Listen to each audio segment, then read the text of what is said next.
Iran ஒரு அறிவிப்பை வெளியிட்டு உலகத்தை திக்குமுக்காட செய்திருக்கிறது. இந்த நிகழ்ச்சியில 2 செய்தி சொல்ல போறேன். என்ன அறிவிப்பு அப்படின்னு கேட்டா, வெள்ளைக்கொடி காட்டினா கூட விட மாட்டேன்றாங்க அமெரிக்கா தரப்பு. நேற்று ஒரு செய்தி வந்தது, பெரும் போருக்கு தயாராகி வருது. அவர் என்ன சொல்றாருன்னா, எங்க நாட்டு மக்கள் அமெரிக்கர்களுக்கு ஒரு சிறந்த பரிசு கொடுக்க விரும்புகிறார்கள். அதாவது இந்திய மதிப்புல 28 லட்சம். யுஎஸ்எஸ் ஆப்ரஹாம் லிங்கன் 60 பேர் தற்கொலை. 2 முறைதான் அவர்கள் நிலத்தை பார்க்கிறார். ஒரு பைத்தியமாயி ட்ரம்ப் இப்ப வடகொரியா மேல ஒரு சமாதான ஒரு வெள்ளைக்கொடி காட்டுறாரு சார். எதனால? ஈரானியர்கள் எந்த நிலையிலும் விட்டு கொடுக்க மாட்டார்கள், அதற்கு வாய்ப்பே இல்லை. காரணம் என்ன? நேற்று அமெரிக்காவின் ஒரு இன்டெலிஜென்ஸ்ல முக்கியமானவர் அவர் சொல்கிறார், சார் துருக்கியில ட்ரம்ப் போனப்போ அவர் ஏறினது ஒரு ஃபிளைட்ல, ஆனா வேற ஒரு ஃபிளைட்ல இருந்து அவர் இறங்கினாரு பிரிட்டனுக்கு போறதுல. அந்த அளவுக்கு அச்சத்துல இருக்காரு. அவர் திரும்பி போன விமானத்தில் என்ன நடந்தது என்றார்,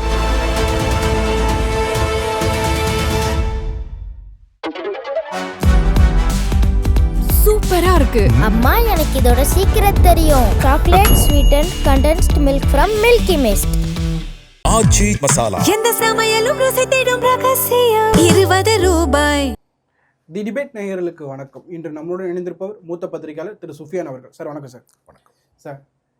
ட்ரம்ப் ஓமன் எச்சரிச்சிருக்காரு. எதனால இந்த அவர் கோபம் கொள்றாரு ஓமன் நாட்டு மேல? அதாவது இப்போ நீங்கள் கேட்குறதுல முக்கியமான விஷயம், ஓமன் அமெரிக்காவின் ஆதரவான நாள் தான். அமெரிக்காவுடைய கடற்படைகள் ஓமனில் பெட்ரோல் ஃபில் பண்ணி போகிறது, அதாவது குரூடை ஃபில் பண்ணுறது நடக்கிறது. மத்திய தரைக்கடலில், வெஸ்ட் ஏசியாவில் எல்லா அரபு நாடுகளும் அமெரிக்கர்களுடைய ஆட்கள் தான். நீங்கள் யாரையுமே அமெரிக்கர்களுக்கு விரோதமாக animosities in between America versus anyways except Persian ஆகிய ஈரானை தவிர, ஈராக்கிலிருந்து, சிரியாவிலிருந்து, இன்றைக்கி ஜொர்டானிலிருந்து, Saudi, Oman, Qatar, Bahrain, Kuwait, United Arab Emirates எல்லா நாடுகளும் அமெரிக்காவோடு தொடர்புடையது. இப்போது ஒமன் அமெரிக்காவோடு peace negotiation in between US versus அமெரிக்காவுக்கு வரும்போது, ஓமன்ல மட்டும்தான் அமெரிக்கா பேஸ் இல்லாத கல்ஃப்னா பேஸ் கிடையாது, ஆனால் அவர்களுக்குள் நல்ல நட்பு. அப்படி ஒரு நேரத்தில் ஓமனை தேர்ந்தெடுத்தது ஈரான். அமெரிக்கர்களும் அதற்கு ஓகே சொன்னாங்க.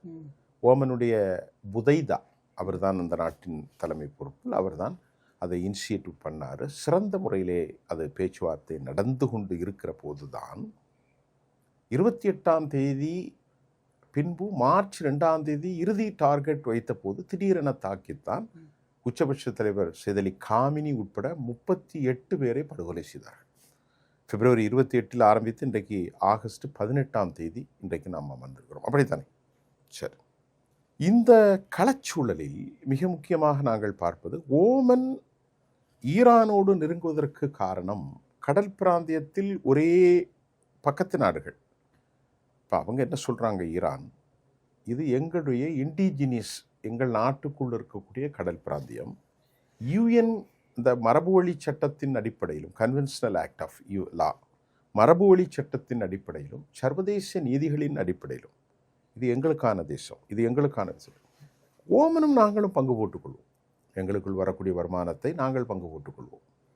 அதே போன்று அமெரிக்கர்களுக்கு இங்கே என்ன வேலை அப்படின்னு யார் கேட்குறா? இவர்கள் கேட்கிறார்கள். இப்போ அமெரிக்கா என்ன சொல்லுது, ஓமன் மெல்ல மெல்ல மெல்ல இந்த பக்கம் சாயுது. ஏன்னா பக்கத்து வீட்டுக்காரனை பாய்க்கிட்டு முடியாது. அமெரிக்கா கொஞ்சம் கொஞ்சமாக அதனுடைய முகமூடி மெதுவாக கலந்து வரும் நேரத்தில் ஓமன் இந்த விஷயத்தில் அதிகமாக ஈடுபட்டால் குண்டை போடுவோம் அப்படின்னு ஸ்டேட்மெண்ட் சொல்கிறார். அப்போ அமெரிக்க அதிபருடைய பேச்சை யாரும் பெருசாக எடுத்துக்கொள்ள மாட்டார். ஒரு பைத்தியக்காரத்தனமான பேச்சு தான் அவர் சமீபமாகவே பேசுகிறார். இப்போது 4 தினங்களுக்கு முன்பு ஹெர்மூஸை அமெரிக்காவோடு இணைக்க போகிறேன்ட்டார். ஹெர்மூஸ் அமெரிக்காவோடு இணைக்கிறேன்னா அமெரிக்க கான்ஸ்டியூஷன் முதல்ல அலோவ் பண்ணுமா? இவர் மட்டும் சொல்லி, அமெரிக்காவில் செனட் சபை இருக்கிறது, அமெரிக்க காங்கிரஸ் இருக்கிறது, அமெரிக்க பிரதிநிதித்துவ சபை இருக்கிறது.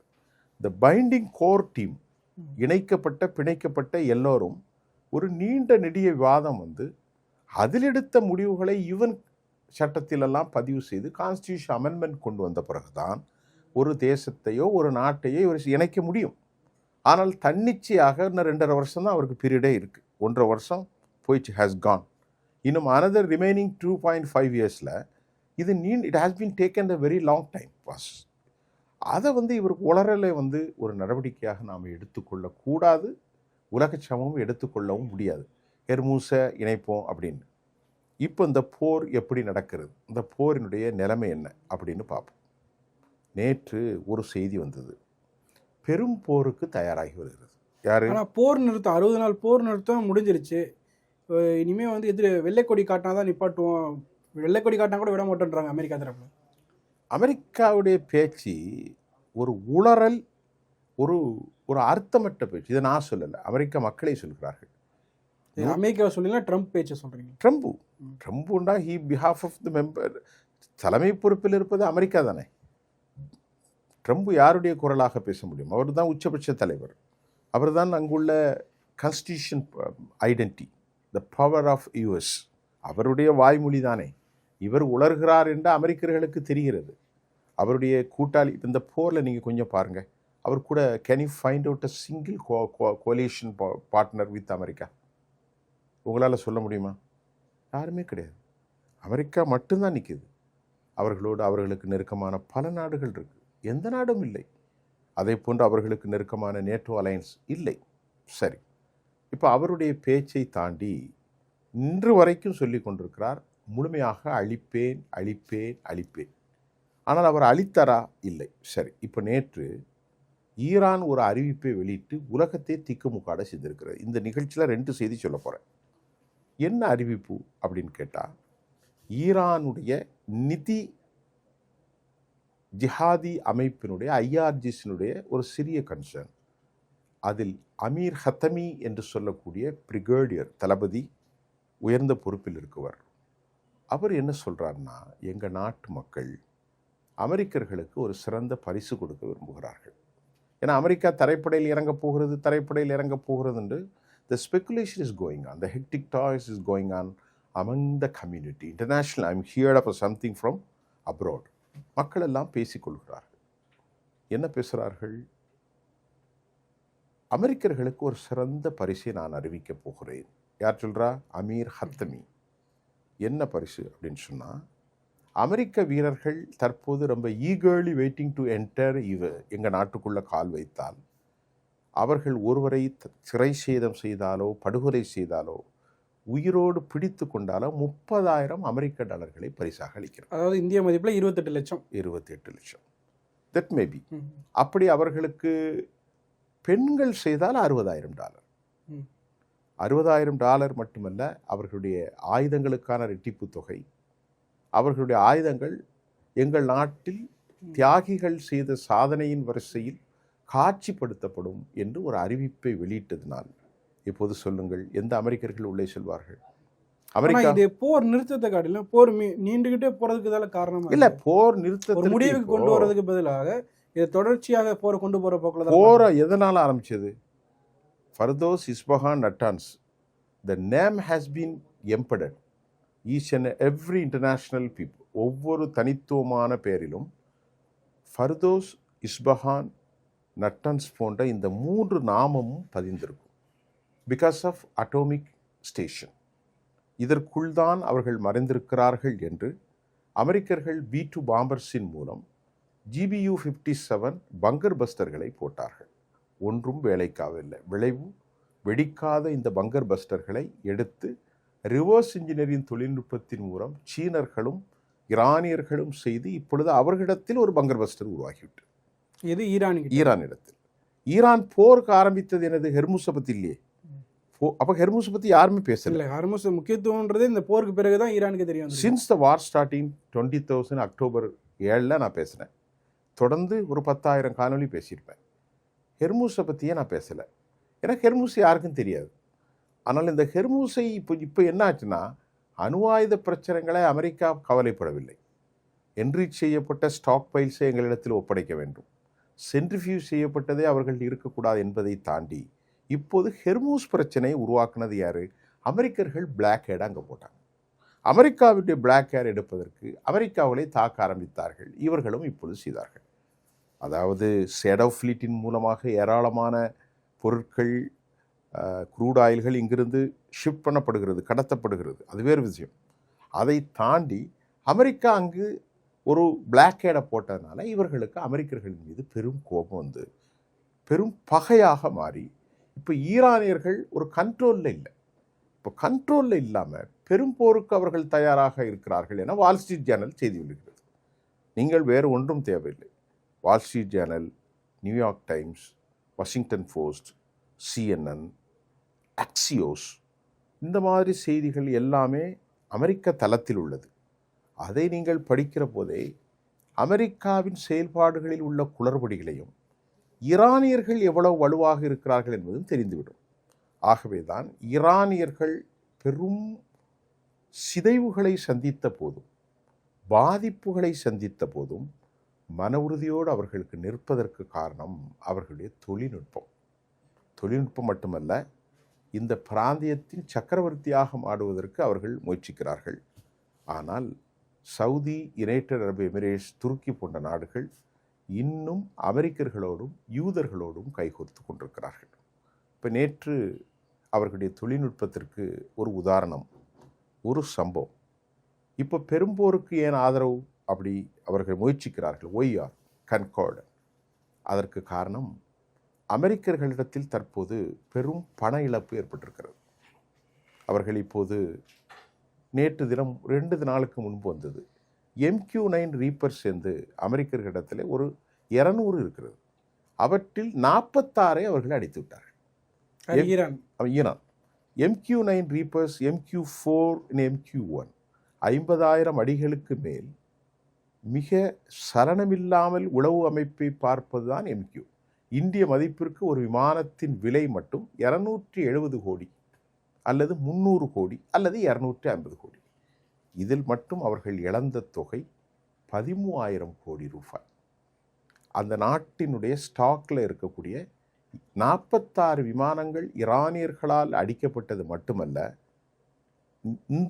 கடந்த வாரம் அதன் சிதைந்த பாகங்களை சர்வதேச பார்வைக்காக அவர்கள் கனப்படுத்தி விட்டார்கள்.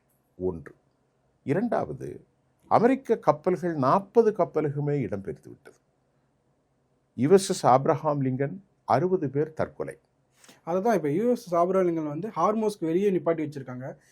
அது அந்த கப்பல் வந்து கிட்டத்தட்ட ஒரு 6 மாதங்கள் அதே இடத்துல நிலையில் வச்சிருக்காங்க. விமானங்கள் போயிட்டு இருக்கு. பைத்தியமாயிரம். அந்த இடத்துல இருக்கிற போர் வீரர்களுக்கு வந்து ஒரு மனசோர்வு ஏற்பட்டிருக்கு அப்படின்னு செய்திகள் வந்துகிட்டே இருக்காது. 60 பேர் தற்கொலை செய்தார்கள். இன்னும் பல பேர் காப்பாற்றப்பட்டதாக தகவல். ஆனால் உண்மையிலே என்ன நடந்துச்சுன்னு தெரியல. அங்கிருந்தவரே படம் பிடித்து போடுறாங்க.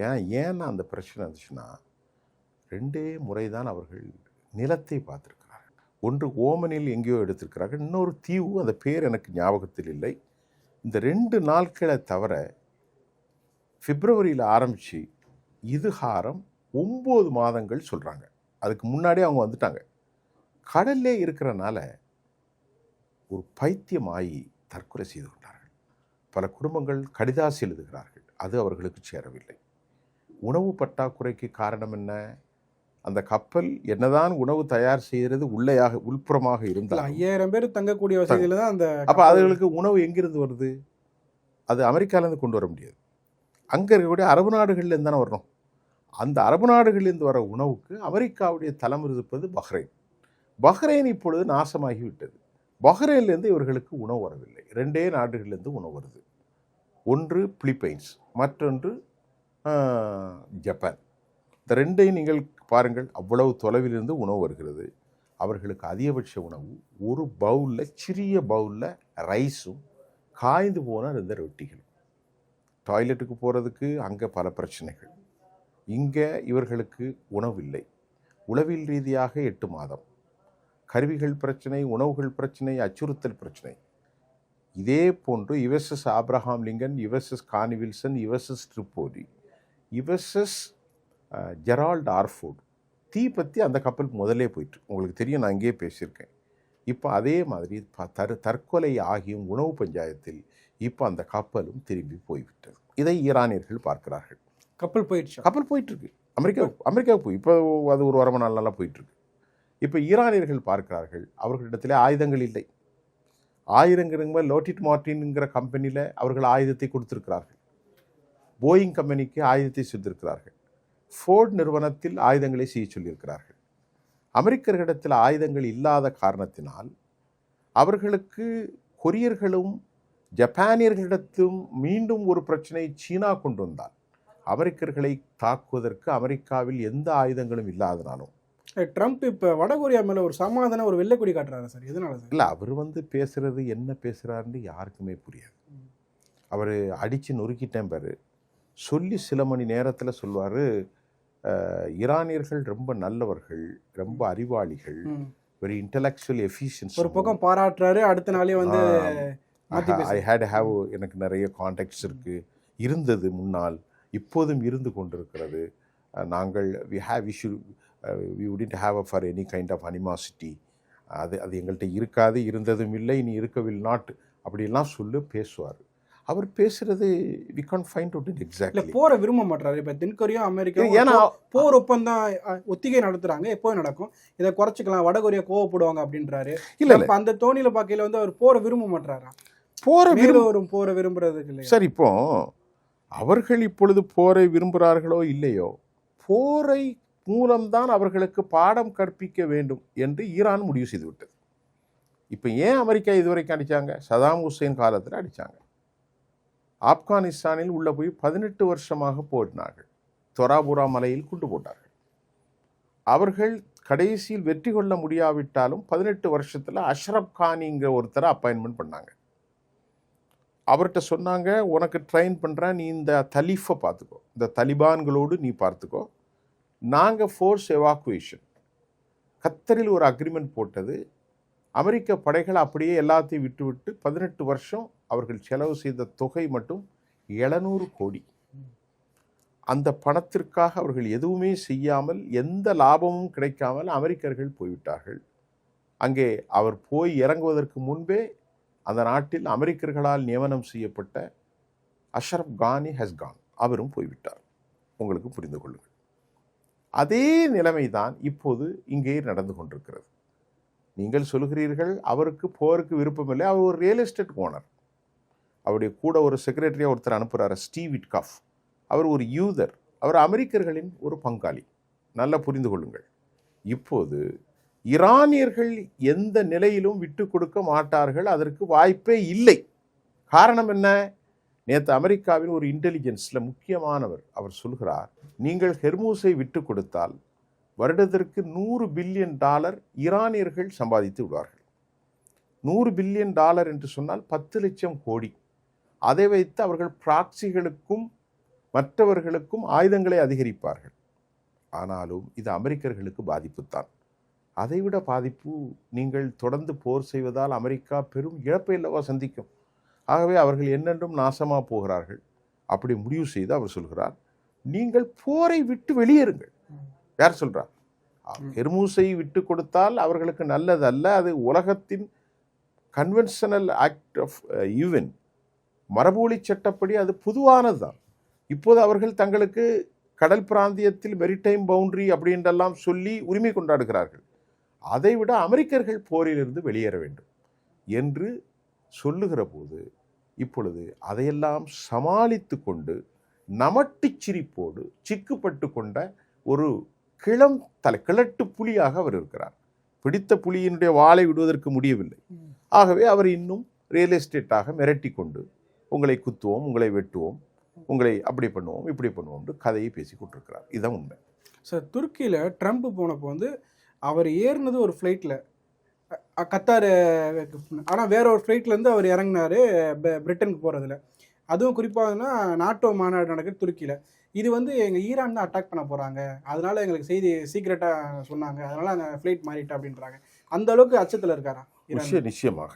அதாவது அவர் வந்து துருக்கியில் கத்தரில் அவருக்கு ஒரு விமானம் கொடுத்தாங்க, 4000 கோடி அன்பளிப்பாக கொடுத்தாங்க.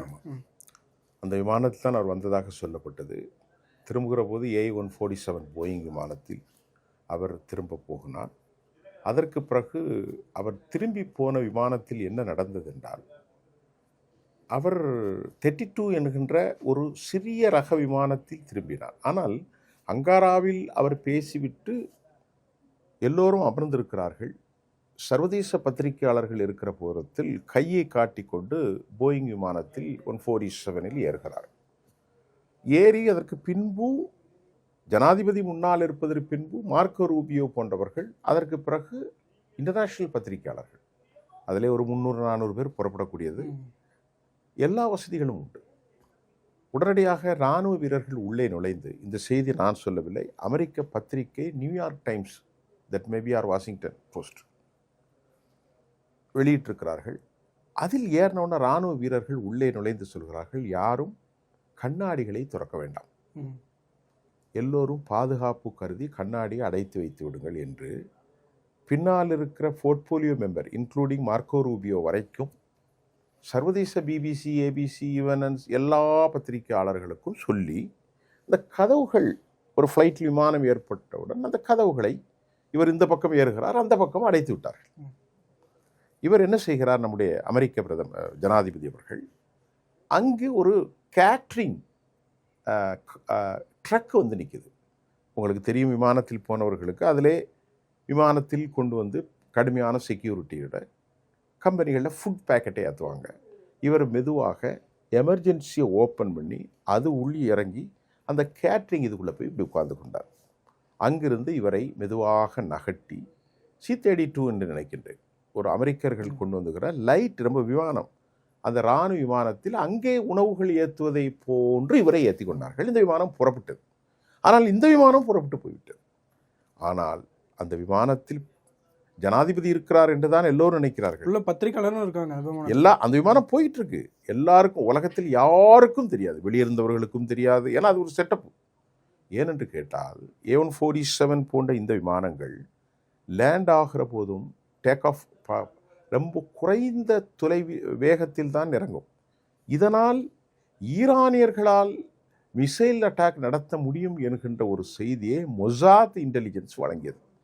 இந்த பயத்தை தாங்க முடியாமல் அவர் ஈரோப்பாவில் இறங்கி அதற்கு பிறகு ஃப்ரெஷ் செய்து கொண்டு அதற்கு பிறகு வழக்கமாக அமெரிக்கர்கள் செல்லக்கூடிய அந்த விமானத்தில் அவர் ஏறி ஈரோப்பாவிலிருந்து வாஷிங்டனுக்கு போனார். அப்போ எந்த அளவிற்கு ஒரு சிறிய நாடு இவர்களை பயமுறுத்தி இருக்கிறது, இவர்களை அச்சுறுத்தி இருக்கிறது, இவர்களை அலகழிய வைத்திருக்கிறது. இறுதியாக ஒரு செய்தியை நான் சொல்கிறேன். நேற்று வெளியான ஒரு செய்தியில் அவர்கள் இந்த போருக்கு மிக முக்கியமாக இதுவரை நீங்கள் பார்த்திருப்பீர்கள், அவர்கள் நாட்டில் இருப்பது, இதுவரை நீங்கள் பார்த்திருப்பீர்கள் அவள் நாட்டில் இருப்பது Sejjil, Khaibar Shekan, Khorramshahr, Fattah 1, ஷஹாபாப், இமாமத், எக்ஸட்ரா எக்ஸட்ரா, ஏராளமான அந்த பெயர்களெல்லாம் ஃபுல்லாக படித்து மனசில் பட்டுச்சு. இதில் அவர்கள்ட்ட பலிஸ்டிக்ஸ் ஏவுகணைகள் இருக்குது. ஹைப்பர்சோனிக் என்பது ஒளியை விட கடும் வேகத்தில் மேக் 15.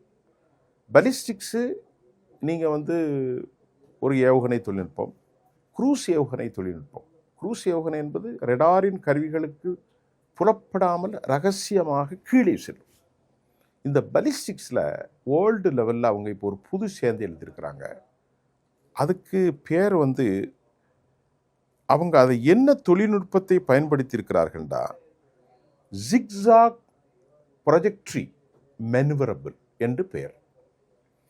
அதுக்கு ஃபத்தா 1, ஃபத்தா 2, கெரம்ஷோர், கெய்பர் ஷகான், இந்த 4ஐயும் மேக் 15 ஒளியை விட 15 மடங்கு இதை பயன்படுத்தி, இது எப்படின்னா, இது ஜிக்ஸாக் ப்ரொஜெக்ட்ரி. அமெரிக்காவினுடைய தாடும் டெர்மினல் ஹை ஆட்டிடியூட் சிஸ்டமும் ஒரே அலைன்மெண்ட்டில் வரும். எதிரியுடைய அந்த மிசைலை அடிக்கும். ஆனால் இவர்கள் இப்போது பலிஸ்டிக்ஸில் மாற்றம் செய்தேன்னா, பலிஸ்டிக்ஸில் சாலிட் ஃபியூவலில் ஏறும், மேலே போய் மாறும், அதெல்லாம் ரெண்டாவது, அது விடுங்க, லிக்விடில் போகும். 3 விதத்தில் இருக்கும், ஒன்று சாலிடு, இன்னொன்று கேஸ், இன்னொன்று லிக்விட். இப்போ இவங்க ஜிக்ஸாக் ப்ரொஜெக்டரின் மூலம், மெனுவரபிள் மூலம், மேக் 15 மூலம் இலக்கை அடைவதற்கு கடுமையான வேகத்தில் இதை தாக்க அமெரிக்கர்களுடைய தாடோ அமெரிக்காவுடைய பேட்ரியாட்டை ஏமாற்றி டக்குன்னு மாற்றி போயிடும். மாற்றி போனால் அமெரிக்காவுக்கு இதுவரைக்கும் என்ன, அந்த ஜிக்ஸாக்கை ஃபைண்ட் அவுட் பண்ணி இப்படி பின்னாடி போக முடியாது. அவங்க ஒரு இலக்கு அப்படியே நேராக போய் அப்படியே போயிடும். ஆனால் இதன் மூலமாக மொத்தமாக ஃபத்தா 1, ஃபத்தா 2, கர்ரம்ஷோர், கைபர் ஷகான் ஒவ்வொன்றிலையும் 5 வைங்க, ஒரு 25 அனுப்புங்க, செலவு கூட தான். அமெரிக்காவுடைய இந்த ஏர் டிஃபென்ஸ் சிஸ்டம் திணறிவிடும், குழம்பிவிடும், இலக்கை அடித்து விடலாம் என்ற நவீன தொழில்நுட்பத்தை அவர்கள் அறிவித்திருப்பதாக நேற்றைக்கு செய்தி வந்திருக்கிறது. இது ஒரு மிகுந்த முக்கியத்துவம் வாய்ந்த செய்தி. இப்போது அமெரிக்கர்கள் இவர்களை பின்பற்றி ரிவர்ஸ் இன்ஜினியரிங்களின் மூலம் ஒரு புதிய தொழில்நுட்பத்தை கண்டுபிடித்த முயற்சி செய்து கொண்டிருக்கிறார்கள் என்பதும் செய்தி. ஆகவே இவ்வளவு பெரிய வல்லமை கொண்ட ஒரு நாடு இப்போ அவர்கள் பிரிக்ஸ் கூட்டமைப்பிலும் இணையப் போகிறார்கள். இந்தியாவிலே நான் ஏற்கனவே சொல்லியிருக்கிறேன்னு தெரியவில்லை, பிரிக்ஸ் நாடுகளில் இணைந்து அமெரிக்க டாலருக்கு எதிராக ஒரு பெரும் பரிவர்த்தனை நடக்க அவற்றிலும் அவர்கள் இணைவதற்கான முயற்சி செய்கிறார்கள். இந்த நடவடிக்கையின் மூலம் அவர்கள் உலகின் பெரும் சக்கரவர்த்தியாக மாறியிருக்கிறார்கள் என்பதுதான் முக்கியம். பொறுத்திருந்து பார்ப்போம் சார். பல தகவல்களை பயந்ததுக்கு ரொம்ப நன்றி சார். தேங்க்யூ.